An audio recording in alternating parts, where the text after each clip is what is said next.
Hey everyone, for a long time, there was one big rumor that kept circulating in the Apple Watch community, that Apple would finally add Touch ID to the watch. It felt like the natural next step. Being able to unlock your watch or approve Apple Pay with just your fingerprint sounded incredibly convenient.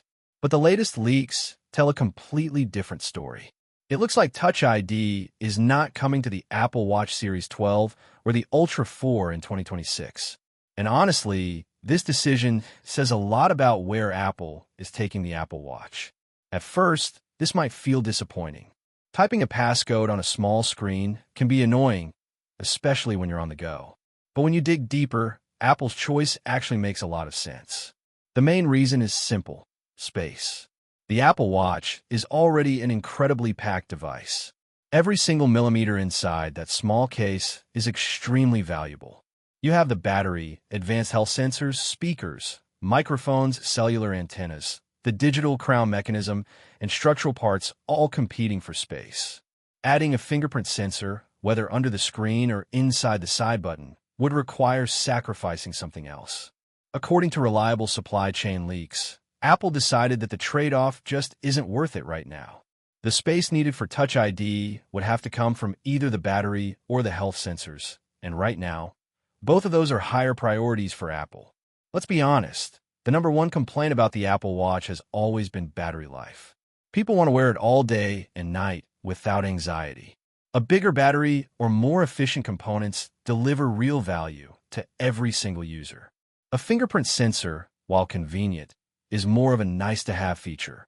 On top of that, Apple's current unlocking system is already pretty smart. When you put the watch on in the morning and unlock your iPhone, the watch stays unlocked as long as it stays on your wrist. It only locks when you take it off. For most people, this system works smoothly and feels frictionless.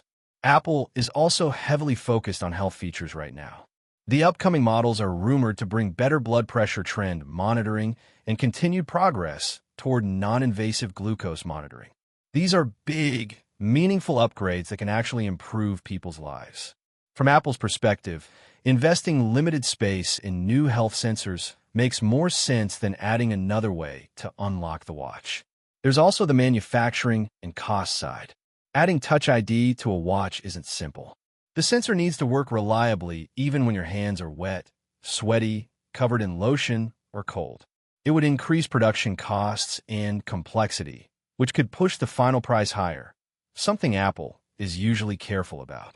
So while many of us hoped for Touch ID, Apple seems to be prioritizing battery life, health capabilities, and overall user experience instead. This decision shows Apple's clear philosophy. They only add features when they deliver massive benefits without major compromises. Right now, the engineering budget is going toward making the Apple Watch a more powerful health device rather than adding another biometric login method. What do you think? Are you disappointed that Touch ID isn't coming? Or do you agree with Apple's focus on battery and health features? Let me know in the comments, especially if you've been waiting for Touch ID on your Apple Watch.